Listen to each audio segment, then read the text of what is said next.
Guys, 6 years. 6 years since we all found out the horrifying tragedy that's happening in Flint, Michigan. 6 years. And again, there's now more reports exposing the lies of former Governor Rick Snyder and other leading officials. So this is sort of like a joint kind of report where Vice and Jordan Sheridan from Status Quo were talking about basically how Flint, Michigan still has toxic drinking water. So Vice on Thursday published an astounding and important exclusive report on how Rick Snyder, a Republican who served as Michigan's governor from 2011 to 2019, knew about Flint's toxic water and lied about it. The report, based on a year-and-a-half investigation, comes almost 6 years after an emergency manager appointed by Snyder switched Flint's water supply from Detroit's system to the Flint River. And I think we all know how that turned out. And again, here's the dangerous issue with lead, and I know Daniel can go into a little more detail about it, but it really impacts especially young children who are growing up, who are developing. Lead just doesn't leave your body. It stays in there and has some long-lasting effects. And so let's talk about some of these long-lasting effects. This kind of toxic water can weaken and cause havoc for a lot of Flint residents, leaving them with a huge laundry list of illnesses, including kidney and liver problems, severe bone and muscle pain, gastrointestinal problems, loss of teeth, autoimmune diseases, neurological defects, miscarriages, Parkinson's disease, severe fatigue, seizures, volatile mood disorders, and so much more. And these are long-lasting impacts. And the thing is that, the elected leaders knew about this since the beginning of 2011. So going into 2019. So that's like a very long time. And think about how many families have lost everything because of just one switch from the Detroit drinking water to the Flint River. Again, and this is why we always talk about on the show, why we need to have a stronger EPA so we can protect our clean drinking water, making sure we have clean air, clean soil, because these toxic materials, human beings are not supposed to be ingesting them. We're not supposed to be around them. And so with the article, in January 2019, Nezel appointed Farid Hamoud as the state's Solicitor General and assigned her to take over the Flint criminal cases. In June, the state's prosecution team dismissed all pending criminal charges against the 8 remaining defendants and launched a new probe based on concerns about the initial one. That decision, as Common Dreams reported, elicited fresh concerns and demands for justice. Vice noted that Flint is about to enter its 6 years of the water crisis. The clock for justice is ticking unless Republican-controlled state legislature intervenes, and the statute of limitations for filing new felony misconduct in office charges will run out next week. And again, this is just absolutely god-awful, but I want to open the floor up to the rest of my team here at Hard Lens Media. Guys, what are some of your thoughts about basically what happened in Flint, Michigan, now that it's entering into its 6th year of no clean drinking water? Yeah, so I actually worked with Jordan Sheridan a number of years ago when he first went to Flint, and and back then I was actually an active lead renovation expert. I actually had certificate. That certificate is thus expired, so I'm not technically an active agent at this, but just to kind of go over again why lead is so dangerous, especially for young children. The body can't tell the difference between it and calcium, and so it'll throw it in your bones, and that'll of course get into your blood, and it's a neurotoxin, especially because when your body is building up your neurons, there's calcium channels that it's building, and if it doesn't know, it can't tell the difference because they have the same amount of valence electrons. So it'll just throw lead in there, and lead just deadens the entire process. So you just lose that neuron or whatever. When that happens, the best way I can describe it is if you imagine a giant city, even larger than perhaps one that exists now, with just a grid system everywhere and everywhere. If you just randomly put a boulder in the middle of, 1,000 intersections, you really screw up traffic, you really screw up business, and it gets worse and worse the more you're exposed. And this is a disgrace that this is still an issue. And it's a real shame that no one covers it. I remember when we were trying to talk about it, it's like everyone's like, who the hell cares? It's a bunch of black people. Who cares? It's a town full of poor people, and what they're trying to do, and you'll see this probably happen in the next census, is that they're going to see that Flint is under 100,000 residents, and they're going to deincorporate it and then sell that land to the 2 colleges that are nearby, and then give the rest of the land and kind of make a new city, literally gentrify, like beyond gentrify. You've already got everyone out, and it's a disgrace.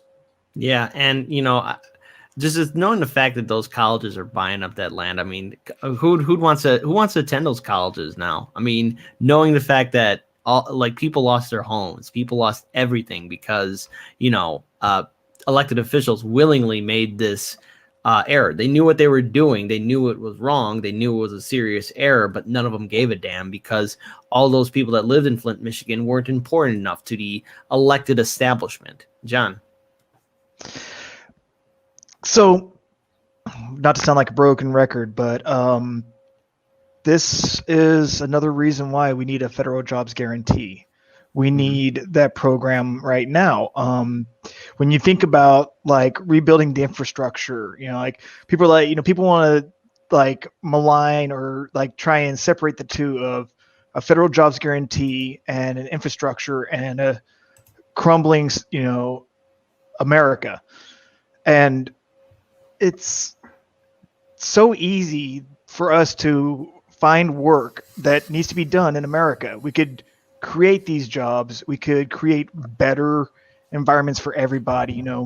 We could clean up all these different, water systems, retool our power grid. So maybe when that solar flare happens, doomsday doesn't hit us. So our whole grid doesn't get wiped out, things like that. We could do all these things with the federal jobs guarantee. We could disincentivize military enlistment.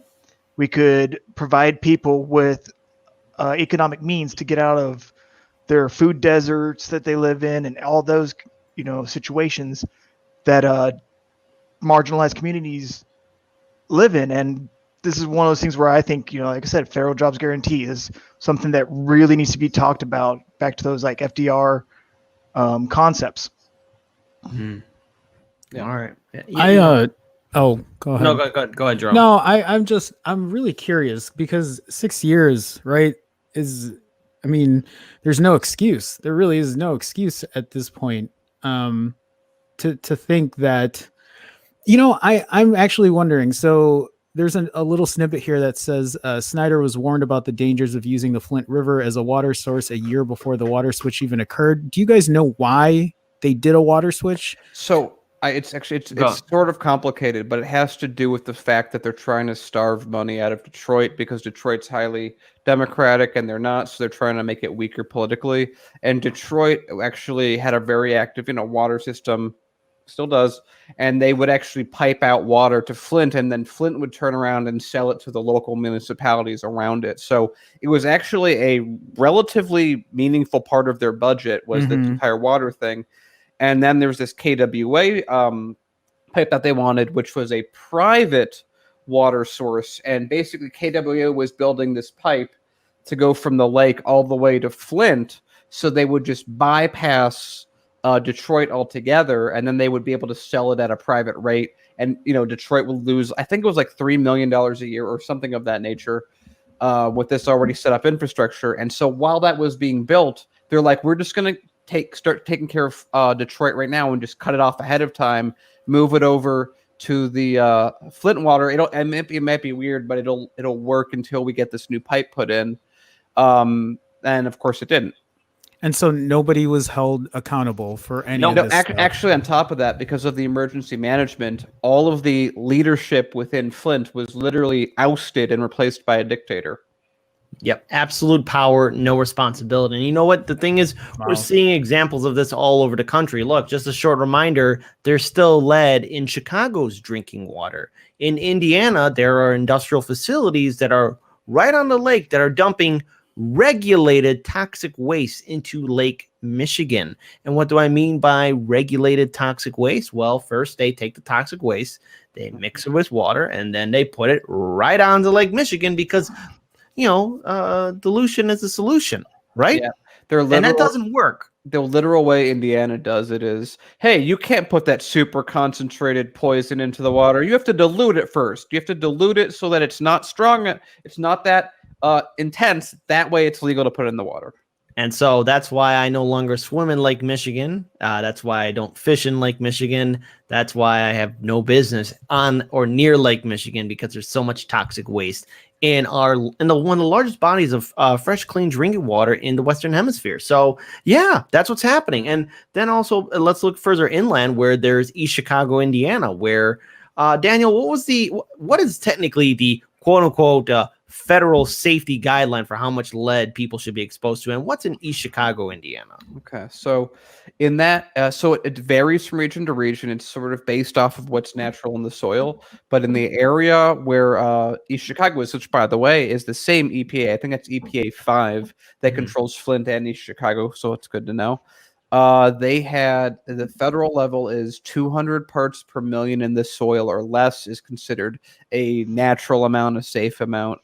Anything over 400 parts per million is considered unhealthy, and by law, the EPA is supposed to go in and literally take away the soil and put new soil in.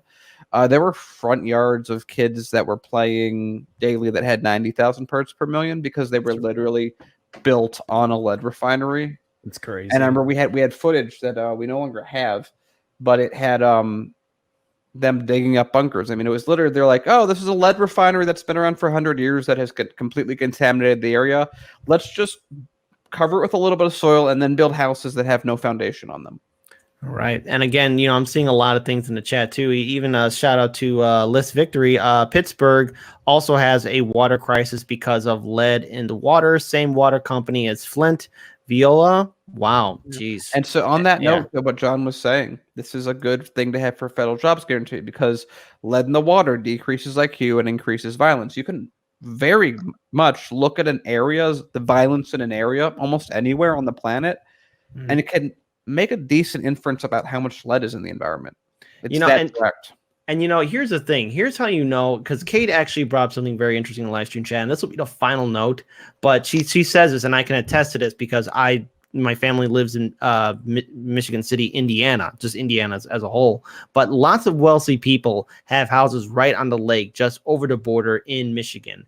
And in other states too. They're actually okay because the way that it's spinning, it's actually coming right into Illinois. And yeah, that's true. That is absolutely correct. Thank you for that reminder. Okay, so just in case any of you who may not know this, especially for our Chicago viewers, so Lake Michigan. So when all that toxic waste is put in there, it's coming right back into our drinking water. So here, if I just do this with my hand.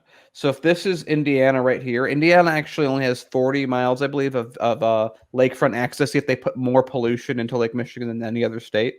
So so Indiana's right here. And from your perspective, Michigan's right here. And then Chicago's literally right here.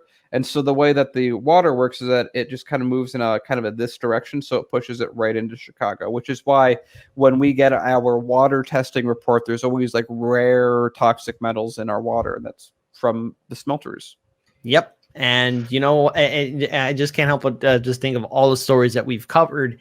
And when this crisis passes, we're going to be going back out there to Indiana and working on more projects because this story needs to be covered. And it's a very sad crisis, what's happening in Flint, Michigan. Thankfully, it's been brought to our attention. But you know what? Nothing's still being done because we have a screwed up neoliberal system.